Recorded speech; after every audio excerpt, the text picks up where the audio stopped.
Hello guys, তোমরা কেমন আছো? যে যেখানেই থাকো ভালো থাকো। আর আমিও আমার পরিবার নিয়ে ভালো আছি। আজকে আমি তোমাদের মাঝে দুইটা রেসিপি তৈরি করব। একটা হচ্ছে চিংড়ি মাছ দিয়ে আলু পটলের রেসিপি, আর অন্যটা হচ্ছে কাসকি মাছ দিয়ে উচ্ছে আলুর চচ্চড়ি। দুটাই কিন্তু অসাধারণ। চলো গাইস, এখন আমরা মূল রান্নায় চলে যাই। আমি প্রথমে একটা কড়াইয়ের ভিতরে কাসকি মাছ দিয়ে উচ্ছে এবং আলু দিয়ে চচ্চড়ি করব।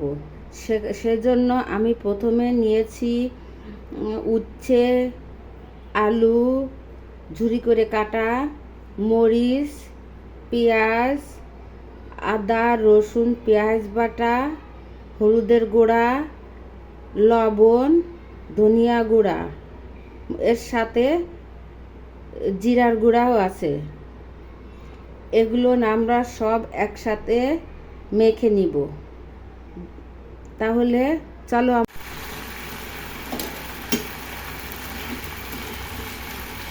কি সুন্দর কালার হয়েছে দেখছেন গাইস।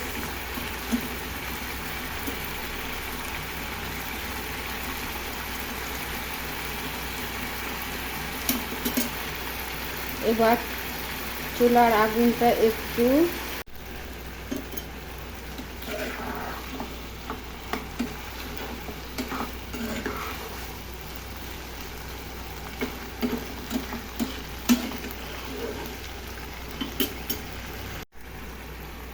আমি চচ্চড়ির মধ্যে ফ্রোজেন টমেটো দিয়ে দিয়েছি, এবং আজকে আমি ফ্রোজেন টমেটো ও ফ্রোজেন ধনেপাতা দিয়ে। এখন আমার তরকারি হয়ে গেছে, এখন নামিয়ে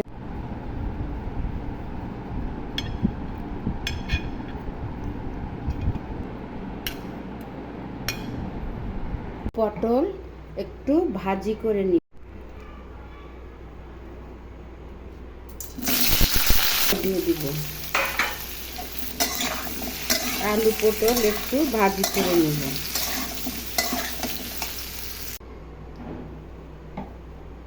তারপরে আমি একটু জিরে ফোড়ন দিব, তেজপাতা,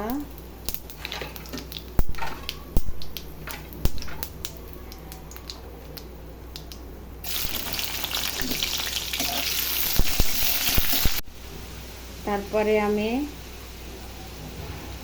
আদা রসুন পেঁয়াজ ও টমেটো লবণ দিয়ে দিব, এর গুঁড়া দিব, ধনিয়া গুঁড়া, জিরা গুঁড়া,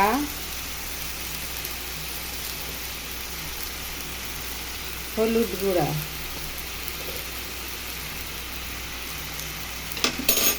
সব একসাথে মিক্স করে ভালোভাবে। এবার চিংড়ি মাছ আমি দিয়ে দিব।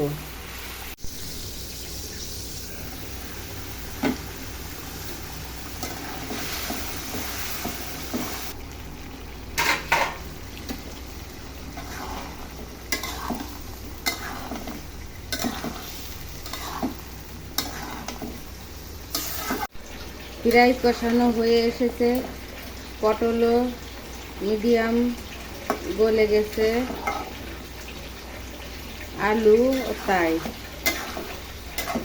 যে যেখান থেকে বন্ধুরা দেখছেন আমার এই রান্নাটা, তোমাদের মনে যদি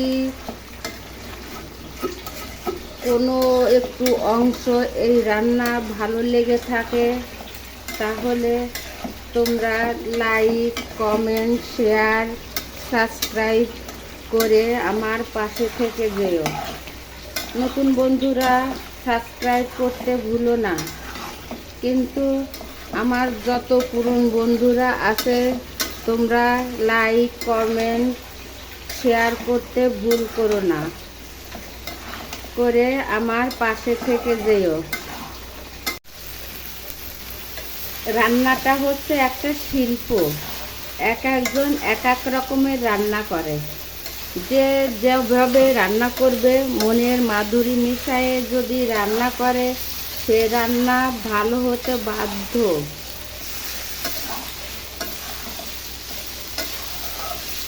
তাই আমার আজকের এই আলু পটল ও চিংড়ি মাছের রেসিপিটা দেখতে খুবই সুন্দর লাগছে, কালারটাও বেশ হয়েছে, খেতেও মজা হবে।